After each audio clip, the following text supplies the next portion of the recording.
Le futur de l'assurance sera digital ou ne sera pas. Pourquoi j'ai choisi de traiter ce sujet aujourd'hui? Cela fait bien sûr écho au rachat il y a quelques jours par Allianz Direct du groupe Eurofil, la filiale de distribution directe du groupe Abeille, entité cousine de la Massif. Cette nouvelle acquisition significative, on parle de plus de 470 000 contrats, confirme la dynamique forte du géant allemand depuis notamment le rachat de Luko il y a quelques temps déjà. Ce énième rachat vient par ailleurs réveiller la fronde des réseaux d'agents au sein d'Allianz et pose évidemment la question du futur de la distribution d'assurance entre réseaux physiques existants et le monde digital qui s'étend chaque jour un peu plus. Dans ce contexte, l'assurance pourra-t-elle rester l'une des rares industries à ne pas du tout reposer sur le digital? C'est un débat récurrent sur la scène assurantielle et InsurTech. D'ailleurs, si vous êtes intéressé par l'innovation et la technologie au service de l'assurance, pensez à liker ce podcast et à vous abonner pour ne pas rater les prochains épisodes. Et pour revenir au sujet du jour, le futur de la distribution d'assurance, on en parlait récemment avec Alexandre Pengloan, rédacteur en chef du média en ligne Digital et Assurance, à l'occasion de notre baromètre de l'innovation tenu chaque mois sur LinkedIn. Je vous propose donc de réécouter notre échange où l'on partage nos réflexions, nos points de vue sur les enjeux en matière de distribution d'assurance, alors que, notamment, le secteur bancaire accélère sa mue vers le tout digital. Bonne écoute!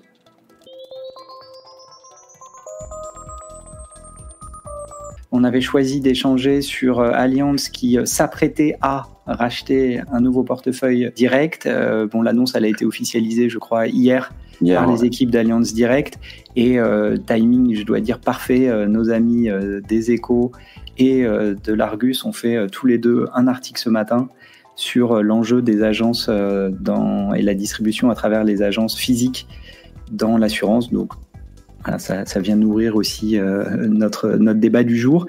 Est-ce que peut-être tu voulais rappeler les grandes lignes de ce rachat-là ou on saute direct sur peut-être ton expérience? Ouais, on peut donner deux, trois chiffres quand même. Ouais. Déjà, ce qui est intéressant, je trouve, c'est que ça va très vite. Allianz Direct, réactivé en 2023, qui rachète Luko, qui rachète le portefeuille de Friday. Là, on a un bruit de couloir qui se matérialise. Eurofil, c'est 470 000 contrats, donc c'est assez énorme. Le montant de l'opération, c'est 40-50 millions d'euros. Mais là, avec ce rachat, l'entité change clairement de dimension. Pour donner un ordre d'idée, Allianz Direct quadruple de taille avec Eurofil et se positionne directement comme le 3e assureur en direct en France, derrière Direct Assurance et l'Olivier. Donc voilà, c'est une structuration qui est assez impressionnante par sa célérité. Ça va très vite. On voit que la direction leur donne les moyens de leurs ambitions, d'aller très vite. Donc voilà, c'est les points que je voulais soulever. Je trouve ça assez fort, assez impactant. Et forcément, on va y venir après. Sans surprise, ça suscite quelques remous, pour ne pas dire plus, en interne. Oui, c'est vrai, et ça fait écho un peu avec ce que je disais tout à l'heure sur l'opposition qu'il y avait avant entre les InsurTech et les assureurs, où on a beaucoup entendu les acteurs historiques critiquer les démarches, notamment en distribution directe de certaines InsurTech, bien aidées aussi parfois par l'arrogance de certaines InsurTech, donc les torts sont partagés, on va dire ça comme ça. Mais du coup, c'est intéressant de voir effectivement un acteur en place accélérer autant sur la partie distribution directe à coup de M&A exclusivement, puisque comme tu l'as dit, ils ont racheté quand même pas mal de structures ou pas mal de portefeuilles ces derniers temps, ce qui pose aussi la question des coûts d'acquisition, donc ça serait intéressant de faire un peu des calculs pour essayer de se rendre compte de finalement combien leur coûte une police active auquel ils ont racheté, et j'imagine que eux ont fait le calcul et se sont rendus compte qu'effectivement c'était moins cher probablement que d'aller chercher les clients un par un, donc ça c'est un élément intéressant à garder en tête, mais ça souligne évidemment aussi la question du futur de la distribution d'assurance, qui est quand même un peu la question éternelle que tout le monde se pose, du moins du point de vue innovation, et qui vient d'un rationnel. Quand on regarde souvent, on parle souvent du secteur bancaire, où on voit l'accélération de la fermeture des agences, qui est drivée par le fait que les banques basculent totalement en ligne, et en tout cas les clients basculent dans leur relation avec les banques sur des applis mobiles, donc forcément ça déserte les agences, et on se pose la question, est-ce que ce phénomène-là est réplicable est-ce que c'est réplicable dans l'assurance ou pas, et si oui, est-ce que c'est qu'une question de temps, est-ce qu'il y a d'autres éléments. Donc ça, c'est quand même des choses qu'on se demande, et à ce titre-là, j'en parlais tout à l'heure brièvement, mais il y avait effectivement un article des Échos ce matin qui faisait la part belle à la démarche de Maïf, justement, qui a bien cerné le sujet. Donc c'est un autre acteur de l'assurance, mais qui a justement initié une démarche de refonte un peu de ces agences. Et donc voilà, c'est aussi une question qui se pose, semble-t-il, et qui se pose d'autant plus. Ça, c'était des photos que tu avais prises, hein. Je ne sais pas si tu peux donner un peu de contexte là-dessus, mais qui étaient drôles. Oui, c'était mes pérégrinations sur les routes de France. J'étais à Dunkerque ce week-end-là. J'étais avec mon fils, et j'ai ce biais forcément, travaillant dans le secteur, de repérer directement les agences dans la rue. Mais là, je me disais, mais c'est fou. Je dis, regarde autour de nous, il y en a 5 dans la même rue. On voit, hein, c'est pas trafiqué. On voit c'est la rue avec les briques, là, elles sont vraiment collées les unes aux autres. Et en regardant dans un rayon de, je sais pas, 1 kilomètre carré, j'en ai dénombré une quinzaine. Donc voilà, forcément, ça soulève des questions. Dunkerque, c'est 90 000 habitants. Donc autant d'agences, une telle concentration au cœur de la ville. C'est la réalité en 2025. Et comme tu disais, ça soulève des questions. On en parle dans l'actualité. Il y a les Échos qui ont fait une étude très récente dans laquelle ils disaient que sur les 5 dernières années, en France, il y a exactement 3296 agences bancaires qui ont disparu, soit plus que sur les 10 ans précédents. Donc on voit que ça s'accélère. Et forcément, on se demande si la tendance ne va pas se répliquer dans l'assurance. Il y a toute cette question du business model de l'agence. Aujourd'hui, à l'heure du digital, quand tu vois ce qu'on disait, hein, Allianz qui accélère, qui met les bouchées doubles pour structurer son réseau de distribution directe, ce sont des signes qui sont forts, qu'on ne peut pas éluder. Oui, effectivement. Et en fait, je pense que ça revient aussi à une remarque. Tu vois, moi, ce que je rappelle souvent, c'est quand même un peu un basique, hein, mais c'est que la tech, c'est juste un moyen.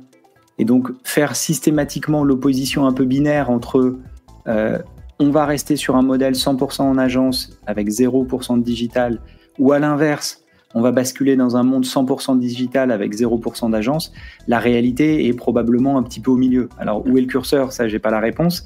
Et effectivement, on peut rétorquer aussi que le direct, c'est quelque chose dont on parle depuis des années et des années, sans forcément se matérialiser à l'échelle. Parce qu'en fait, si on regarde les chiffres, en France, voilà, même les comparateurs, hein, ça reste petit.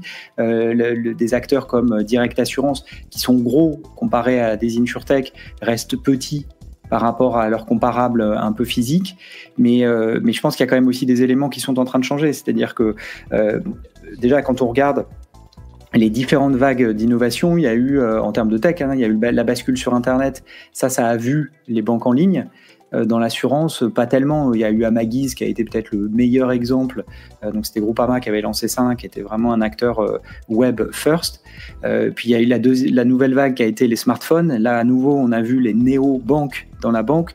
On l'a un petit peu vu, mais pas tant que ça dans l'assurance. Et même s'il y a quelques acteurs qui sortent la tête de l'eau actuellement avec des chiffres significatifs, il n'y a pas encore d'exemple stratosphérique. Peut-être que le meilleur exemple à date, à mon avis, hein, c'est d'un acteur mobile first, ça va être Alan sur la santé, où voilà, ils sont un peu plus de 700 000 membres couverts.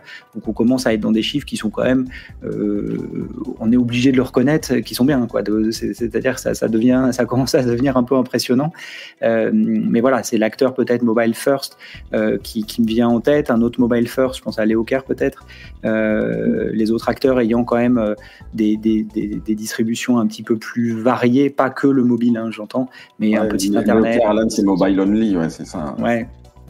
Et donc ça, c'est quand même un élément. Donc il reste à voir comment ça va évoluer. Et après, effectivement, on peut se dire, est-ce que la relation à l'assureur est suffisamment différente pour justifier d'avoir des agences bancaires? C'était un chiffre qui était donné, je crois que c'était dans l'article de l'Argus justement, où le patron de Maïf indiquait que le trafic en agence avait, depuis le Covid, diminué de 40%. 40%, ouais. C'est Pascal Demurger qui disait ça.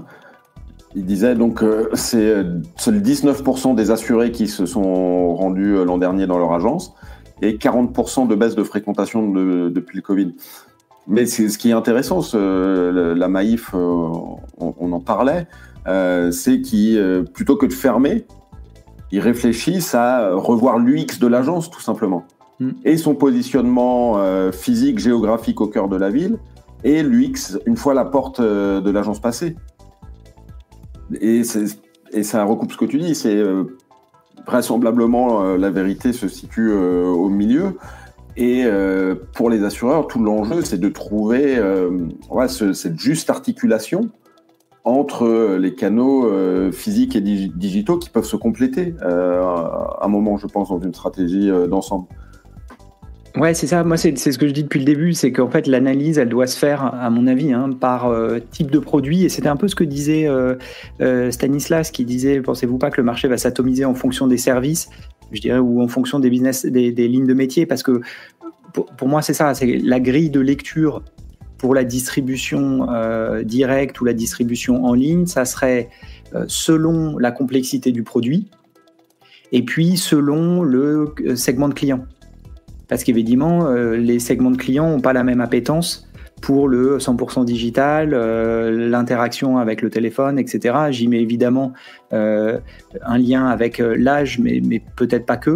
Et puis pareil sur les lignes de métier, les lignes d'assurance, on n'a pas forcément le même niveau et le besoin du même niveau de conseil sur de l'assurance auto que sur de l'assurance santé ou de la prévoyance. Pareil, la fameuse relation au moment du sinistre, il y a des sinistres sur lesquels on va avoir besoin plus d'un échange avec un humain. Sur d'autres éléments, on peut se contenter d'un remboursement, je dirais, sec, sans accompagnement, etc. Donc pour moi, c'est ça la granularité au final, c'est de se dire selon le segment de client et selon la ligne de métier, alors le niveau d'adoption du digital va varier. Donc à nouveau, ça ramène un peu de granularité, mais ce qui est quand même drôle, et ça fait partie de notre titre, et c'est ce que tu soulignais quand on préparait le live, c'était que en fait, ça fait encore grincer des dents dans les réseaux des agents. Donc c'est un peu du poil à gratter quand même, parce que s'il y avait rien à craindre de la distribution directe, est-ce que les agents réagiraient? C'est aussi une question. Après, c'est peut-être une manière de vouloir polémiquer ou en tout cas de créer le débat là où il n'y est pas. Mais voilà, c'est aussi intéressant de voir la réaction finalement du réseau de distrib face au mouvement d'Allianz. Et puis peut-être dernier point moi qui me marque, c'est que Allianz Direct semble particulièrement actif et pushy sur le marché français, qui est par définition pas son marché domestique.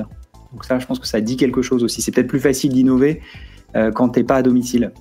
Voilà, ouais. C'est peut-être, ouais, tout à fait. Donc, moi, pour résumer, ce qu'on dit, c'est aujourd'hui, il faudrait peut-être un peu moins d'agences, mais des agences plus expertes, avec une UX qui apporte de la vraie valeur ajoutée aussi pour les personnes qui ont besoin à des moments de la vie du contrat d'aller pousser cette porte d'agence. Et pour les groupes, quand on regarde de l'extérieur, ça paraît hallucinant ce qui se passe chez Allianz. Donc, je dis pas que c'est simple, mais il y a cette nécessité de trouver une gouvernance alignée en fait entre stratégie digitale et stratégie réseau, et rassurer, convaincre les différents canaux, qu'il n'y aura pas de cannibalisation, mais voilà, l'objectif d'avancer en commun, en tirant le meilleur des deux canaux, en fait.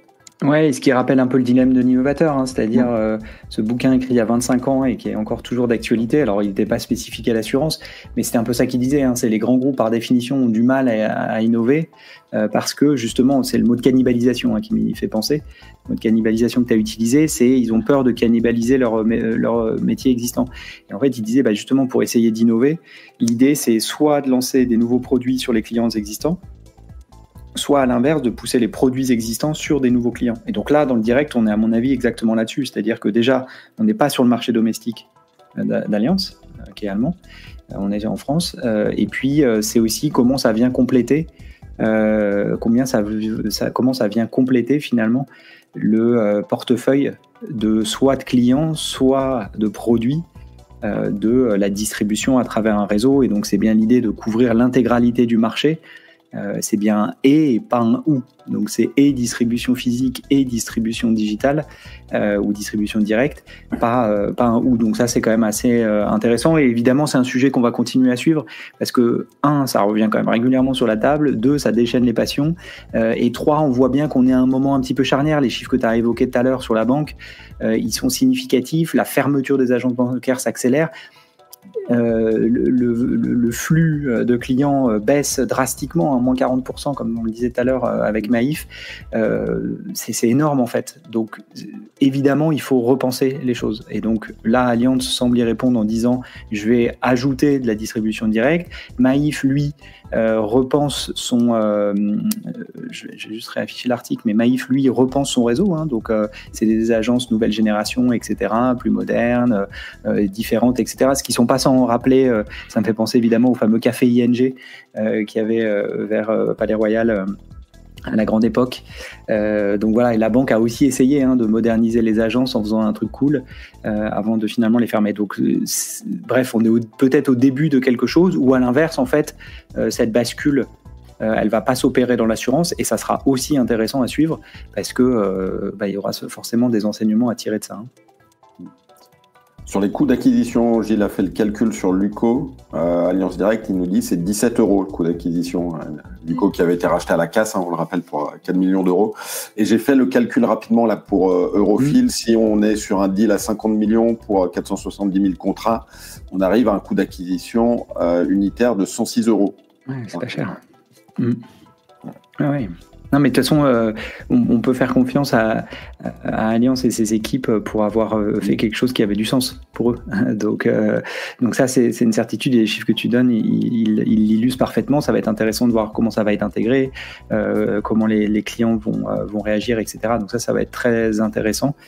En tout cas, la taille du portefeuille en elle-même, elle montre aussi, parce que le rachat, tu as dit, c'est plus de 400 000 contrats, c'est ça ? 470 000 contrats. Ouais. Voilà, 470 000 contrats. Ouais, c'est énorme. Donc ça montre que le direct, alors 470 000 contrats par rapport à 70 millions d'habitants, c'est pas beaucoup, mais c'est quand même significatif par rapport à un chiffre qui serait proche de zéro. Donc c'est quand même à garder en tête. Oui, et puis si on parle de consolidation, pour conclure, on sait qu'inévitablement, il y aura d'autres opportunités de rachat dans les mois ou années à venir, un futur proche. Donc, voilà, je ne serais pas étonné de voir Allianz encore bouger ses pions dans cette direction. Donc, on va suivre ça de près. Exactement. Affaire à suivre. Et pour aller plus loin, je vous propose de réécouter un précédent épisode du podcast retraçant l'histoire de Next Insurance, start-up justement positionnée sur la distribution directe d'assurance TPE-PME aux États-Unis et récemment rachetée plus de 3 milliards d'euros par Munich Re. À bientôt.